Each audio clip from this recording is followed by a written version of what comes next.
Bienvenue dans cette nouvelle édition du QG News. Au sommaire de l'actualité, la 46e réunion du Comité consultatif permanent des Nations Unies. Ils sont réunis depuis ce mardi 29 mai 2018. Les experts du comité devront faire une évaluation critique des défis relatifs à la paix et à la stabilité en Afrique centrale. En République démocratique du Congo, les personnes atteintes du virus Ebola sont prises en charge dans les centres de santé. L'UNICEF s'investit dans cette lutte aux côtés du gouvernement congolais. Et puis au Bénin, Tintang, une série humoristique promeut les langues locales, la mode et la culture du pays. La deuxième saison sera réalisée par Kismat Bagheri, une réalisatrice béninoise.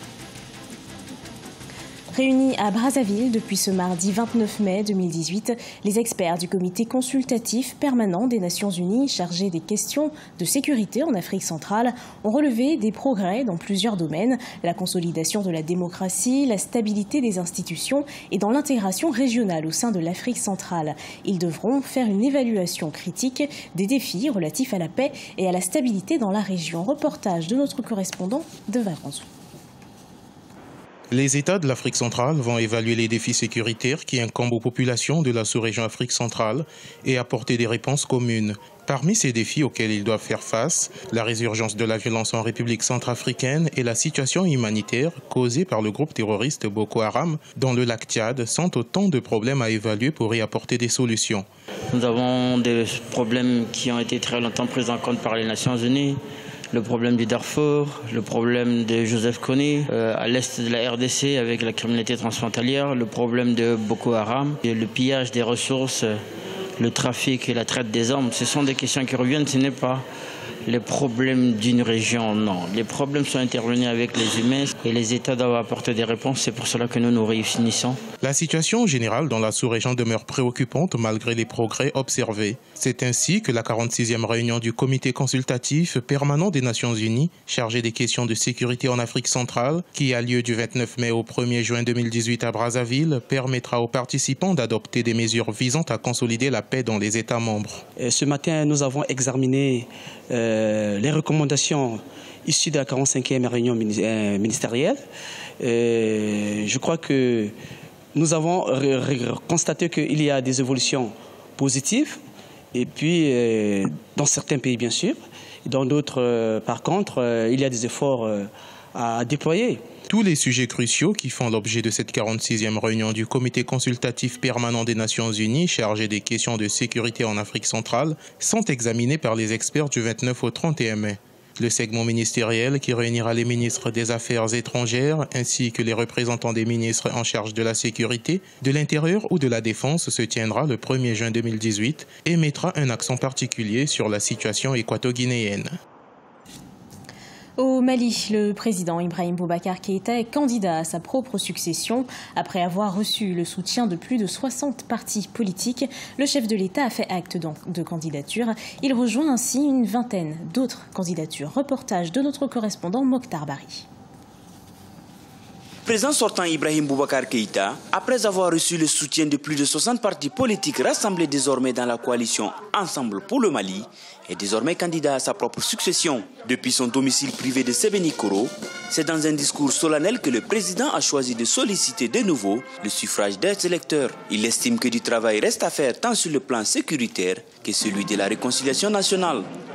Aujourd'hui, aucune ambition personnelle ne m'habite. Aucune volonté de durer ne m'anime. Je ressens simplement et seulement le profond désir de poursuivre mon devoir, qui est de servir au mieux le Mali, en ces heures où les incertitudes ne sont pas encore totalement levées. Restaurer la paix, réunifier un pays en proie aux groupes terroristes, tels sont les grands axes du programme de Ibrahim Boubacar Keïta, qui s'engage à réconcilier les pays tant au nord qu'au centre s'il est réélu. Lorsque je serai élu et le favoriser, je me donnerai comme priorité de consolider les acquis, d'améliorer la prise en charge des urgences et de restituer entièrement à notre pays sa grandeur de nation debout. En tête des priorités, je placerai la sécurisation de notre territoire national. Les conséquences de la crise de 2012 ont été certainement plus profondes et la lutte contre le terrorisme beaucoup plus complexe que nous ne l'avions estimé.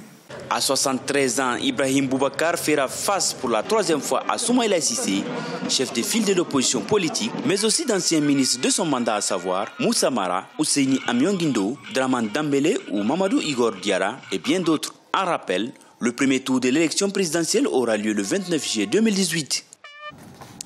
En République démocratique du Congo, depuis l'annonce de l'épidémie Ebola dans la localité de Bandaka, l'UNICEF s'investit dans cette lutte aux côtés du gouvernement congolais. Des vaccins sont administrés aux populations et au-delà des vaccins, l'UNICEF sensibilise les populations sur les règles d'hygiène à observer. Adidjatou Badawi. Ici à Bandaka, la psychose des populations autour de l'épidémie Ebola se dissipe peu à peu avec le soutien de l'UNICEF et du gouvernement congolais. Depuis quelques jours, les personnes atteintes du virus Ebola sont prises en charge dans les centres de santé. Et pour des mesures de précaution, des vaccins préventifs sont également administrés aux populations de la localité. Aussi, une sensibilisation des populations sur les règles d'hygiène à observer est faite. La grande mission que nous avons, donc en communication pour le développement ici, avec UNICEF, c'est pour arriver à mobiliser la population autour de la vaccination.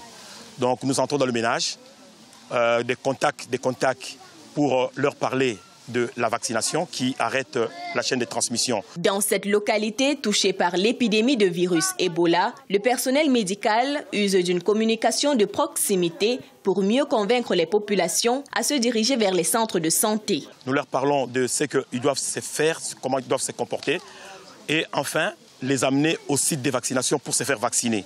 C'est l'essentiel du travail que nous sommes en train de faire sur le terrain. Afin de limiter la propagation du virus Ebola en République démocratique du Congo, le gouvernement congolais, l'Organisation mondiale de la santé et les agences d'aide, notamment l'UNICEF, se sont résolus à conjuguer leurs efforts. À ce jour, plusieurs Congolais ont pu recouvrer la santé et reprendre leur quotidien en main. La réalisatrice béninoise Kismat Baguiri a été sollicitée par la société de production Classique Média pour réaliser la 2e saison de la série humoristique Ting Ting Tong. Cette série de 26 épisodes traite du quotidien des Béninois, portrait signé Lefty Ounou, commenté par Cheikh Omar Bandaogo. Au Bénin, la scénariste et réalisatrice Kismat Baguiri s'illustre dans le cinéma. Bercée par l'art, la technologie, le cinéma, elle a suivi une formation en cinématographie à l'Institut supérieur des métiers de l'audiovisuel. Titulaire d'une licence et d'un master en réalisation cinéma et télévision, Kismat Baguiri est auteur de plusieurs courts-métrages, de films documentaires et fiction d'école. Forte de ses expériences, elle a été sollicitée par la société de production Classics Media, appuyée du Fonds d'appui à la production audiovisuelle pour réaliser la 2e saison de la série humoristique Ting Tang. L'objectif déjà c'est d'offrir un programme à la population béninoise dans lequel elle pourra se retrouver, elle pourra passer se divertir, parce que c'est divertissant, vu que c'est drôle, c'est assez convivial, donc du coup toute la famille est regroupée autour de la télé, ce serait agréable de revenir du boulot et de déstresser un peu autour de quelques épisodes de la série. Ting Tang est une série constituée de 26 épisodes de 5 minutes. Elle illustre le quotidien des Béninois à travers l'histoire d'un chef de quartier et ses administrés. Ting Tang a regroupé une dizaine de jeunes comédiens et une vingtaine de techniciens. Elle a 100% de chance avec moi. Là où je vais passer tout le long du trajet, moi je vais passer partout, elle serait avec moi. Elle m'a maîtrisé de A à Z. Vous voyez, celui qui ne comprend pas le français, qui est venu dans une série en français, venez voir, je vais fuir, non? Je n'ai pas fui. Et c'est grâce à Kismat. Elle est hyper free, elle comprend, elle incarne déjà le personnage elle-même. Donc pour faciliter les choses aux gens, elle joue le rôle.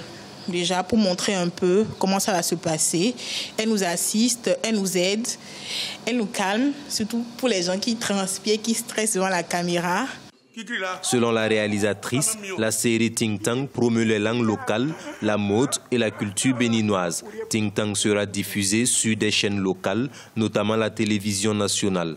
Rappelons que Kismat Baguiri est la promotrice du festival Ciné 229 Awards. Il s'agit d'un événement qui récompense chaque année les talents du cinéma béninois. Elle s'active pour la tenue de la 2e édition d'ici la fin de l'année 2018. Ce journal a été préparé par l'ensemble de la rédaction. Merci de l'avoir suivi. Retrouvez dans un instant une nouvelle édition de l'actualité sur Africa 24.